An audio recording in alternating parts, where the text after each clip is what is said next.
Bahagian pertama, dari segi pertahanan dan perluasan wilayah, kita perlu memahami beberapa perkara. Pertama, dari segi konsep pertahanan dan ketahanan.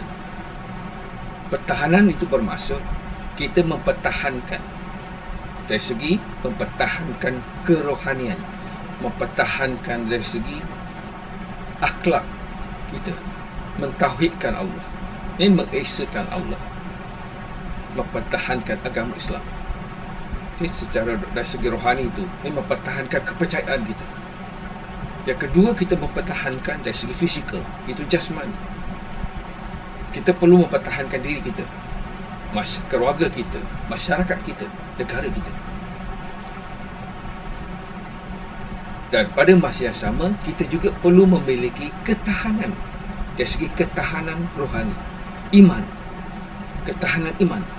Kita memiliki ketahanan fizikal, sihat tubuh badan, supaya kita boleh mempertahankan jiwa dan raga kita. Itu antara maksud pertahanan dan ketahanan yang pelajar perlu jelaskan. Sebab Islam, kita mempertahankan kita punya akidah, kita mempertahankan diri, masyarakat dan negara kita. Jadi untuk mewujudkan pertahanan dan ketahanan ini, kita perlu memahami perkara yang kedua, iaitu jihad dalam Islam.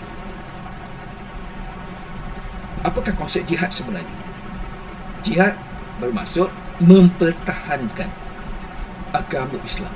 Kita berjihad fi sabilillah untuk mempertahankan agama Islam dari segi zahir dan juga batin, mempertahankan akidah Islamiyah dan syariah Islamiyah. Kita berjihad untuk mempertahankan agama, berjihad untuk mempertahankan jiwa dan raga, mempertahankan akal, kesucian, akal kita, pemikiran kita yang mengesakan Allah, keturunan, harta, itu juga satu jihad. Kita juga dan jihad itu juga bermaksud kita berjihad untuk menegakkan keadilan dan mencegah mungkar. Jihad juga termasuk jihad ekonomi. Dan kadang sekarang COVID-19, kita berjihad untuk memajukan ekonomi masyarakat kerana Allah. Kita juga berjihad, kamu sekarang sedang berjihad untuk menuntut ilmu dalam keadaan yang serba kekurangan. Kita tidak boleh bersemuka, tapi kamu masih berjihad untuk menuntut ilmu. Tetapi mesti dengan niat kita menuntut ilmu kerana Allah Ta'ala. Kita nak memahami dengan lebih mendalam rahsia alam ini, meningkatkan lagi kecintaan kita kepada Allah. Itu adalah jihad ilmu. Itu konsep yang kedua. Jelas pelajar Dalam pertahanan dan pembukaan wilayah, Rasulullah mengajar kita untuk mempertahankan diri, mempertahankan negara, mempertahankan akidah dan Islamiyah kita itu. Kita terpaksa berperang. Yang itu saya katakan tadi, peperangan dalam Islam. Berperang bukan main berperang saja, sembrono orang kata. Tapi kita berperang berlandaskan kepada etika perang yang diajar oleh Rasulullah. Kita hanya berperang apabila orang mengajak kita berperang. Kita dipaksa untuk berperang sebab kita nak mempertahankan akidah kita tadi. Kita berperang hanya diperangi, bukan kita menyerang orang lain tanpa sebab. Itu etika dalam perang. Kita berperang hanya apabila kita diperangi. Dan bila kita berperang, Rasulullah ajar tidak pada orang yang lemah, orang tua, kanak-kanak, pendeta. Ini orang bukan askar, yang bukan berperang. Kita hanya berperang dengan orang yang memerangi kita. Itu etika dalam perang. Ini tidak ada daripada orang lain. Ini zaman Empire Rom Timur ke Rom Barat. Mereka tidak mempunyai etika dalam peperangan ini. Tapi Rasulullah mengajar kita untuk mempertahankan dan meluaskan wilayah, kita mesti ada etika dalam peperangan. Ini tidak menyerangi orang yang menyerah. Musuh dah kalah, dia dah kalah, kita tidak akan mengapakan dia. Tidak mengaibkan musuh, mendera dan sebagainya. Dan satu lagi perkara penting dalam etika perang adalah setiap perjanjian yang dilakukan selepas peperangan mesti ditaati, dipatuhi. Dan kita tidak melanggar peperangan itu, perjanjian itu, seperti perjanjian Hudaibiyah dan sebagainya. Jadi ini adalah etika peperangan yang diajar oleh Islam. bagaimana zaman Rasulullah itu. Rasulullah mengajar umat Islam. Kita berperang fi sabilillah. Kita berperang, kita ada itikaf untuk berperang. Kita berperang kerana kita mempunyai untuk mempertahankan mempertahankan akidah Islam yang kita, mempertahankan negara kita, mempertahankan Islam. Okey. Faham pelajar? Kita boleh lihat kan? Okey. Satu lagi paling penting dalam konsep pertahanan dan pembukaan wilayah. Bila kita berperang, ini kita terpaksa berperang untuk mempertahankan jihad kita tadi. Kita mesti membuat persediaan. Itu yang diajar oleh Rasulullah. Persediaan untuk menghadapi peperangan. Contohnya, membentuk organisasi ketenteraan. Okay, tentera Islam yang dibentuk oleh Rasulullah mempunyai organisasi tenteranya tersendiri. Seperti jenis tentera. Tentera darat. Sekarang dipanggil tentera darat, tentera laut, tentera udara sekarang. Tapi dulu, jenis tentera yang zaman Rasulullah, tentera memanah, berkuda, jalan kaki, itu ada jenis tentera.